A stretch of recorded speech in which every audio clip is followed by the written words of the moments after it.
Everyone is expecting the Federal Reserve to cut interest rates soon. That is what the news has been saying for months. But what if they do the opposite? What if they raise rates instead? Today, I am going to explain this in the simplest way possible. No confusing terms, no complicated charts. Just what does this actually mean for your wallet? Welcome to Financial News Daily. Welcome to Financial News Daily. Today we answer one simple question. What happens to your money if the Fed raises rates instead of cutting them? Let's break it down step by step. First, let's start with the basics. What is the Federal Reserve really? Think of it like the bank for all banks. It sets one important number, the interest rate. That one number affects almost everything you do with money. How much your savings account earns, how much your credit card costs, how much your mortgage payment is, even how much your job is worth. When that number goes up, borrowing money becomes more expensive. When that number goes down, borrowing money becomes cheaper. Simple as that. Now let's see why this matters right now. For months, people expected the Fed to lower rates. Why? Because lower rates usually mean the economy needs help. Cheaper loans, easier to buy a house, easier for businesses to grow. That is what most people were hoping for. A cheaper mortgage, a cheaper car loan, lower credit card interest. But something changed. Prices went up faster than expected. Groceries cost more. Gas cost more. Almost everything got more expensive. And here is the problem. When the Fed lowers rates while prices are rising fast, it can make prices rise even faster. So now, instead of a cut, some experts think the Fed might raise rates instead. Let's go through this one question at a time, the way it actually affects your life. Question 1. What happens to my savings account? Good news here. If rates go up, your savings account earns you more money. A bank that pays you 4% today might pay you 4.5% or 5%. That is more free money just for keeping cash in the bank. Question 2. What happens if I want to buy a house? This is where it gets harder. Higher rates mean higher mortgage payments. Here's a real example. A $400,000 home loan. At today's rate, your monthly payment is around $2,500. If rates go up just a little more, that same loan could cost you $200 to $300 more every single month. That is real money out of your pocket, every month, for the next 30 years. Question 3. What happens to my credit card debt? This is the part nobody likes. If you carry a balance on your credit card, higher rates mean you pay even more interest on what you owe. If you have credit card debt right now, this is the moment to pay it down faster, before rates go up further. Question 4.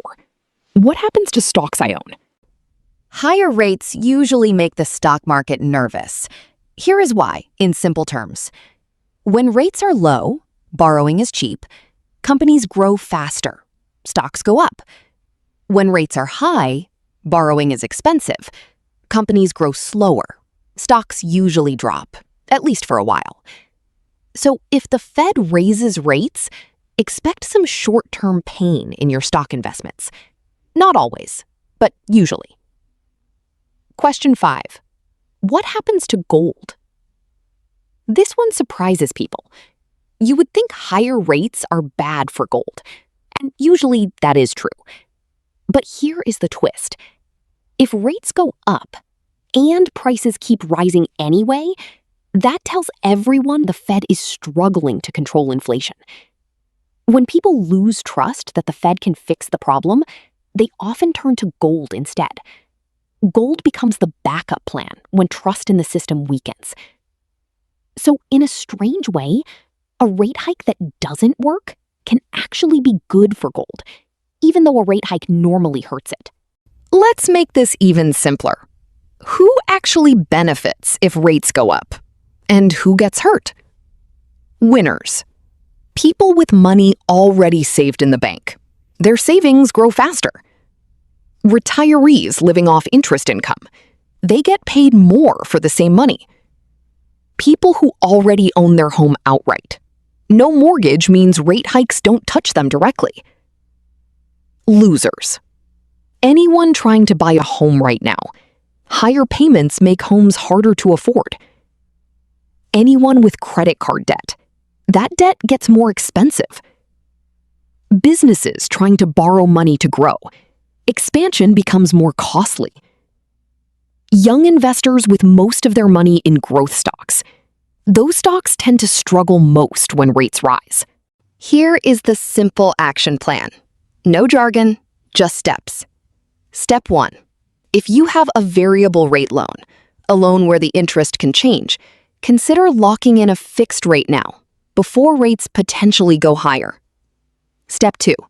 If you have credit card debt, pay it down as fast as you can. Every month you wait, it could get more expensive. Step 2. If you have credit card debt, pay it down as fast as you can. Every month you wait, it could get more expensive. Step 3. If you have extra cash sitting around, move it into a high-yield savings account. You will earn more on it if rates rise. Step 4. If you own stocks, don't panic and sell everything. Just understand that some short-term ups and downs are normal when rates change. Step 5. Keep a small amount of money in something that holds value even when prices rise, like gold. Think of it as an insurance policy for your overall savings. Let's recap in one simple sentence. If the Fed raises rates instead of cutting, your savings earn more, but borrowing money gets more expensive, and stocks may wobble for a while.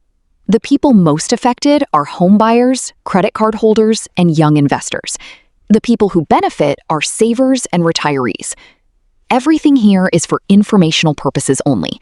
This is not financial advice. Please talk to a financial advisor about your own specific situation. If this explanation made things clearer for you, give us a like and follow. We break down complicated money topics into simple answers every single day. Stay informed, stay ahead. Financial News Daily.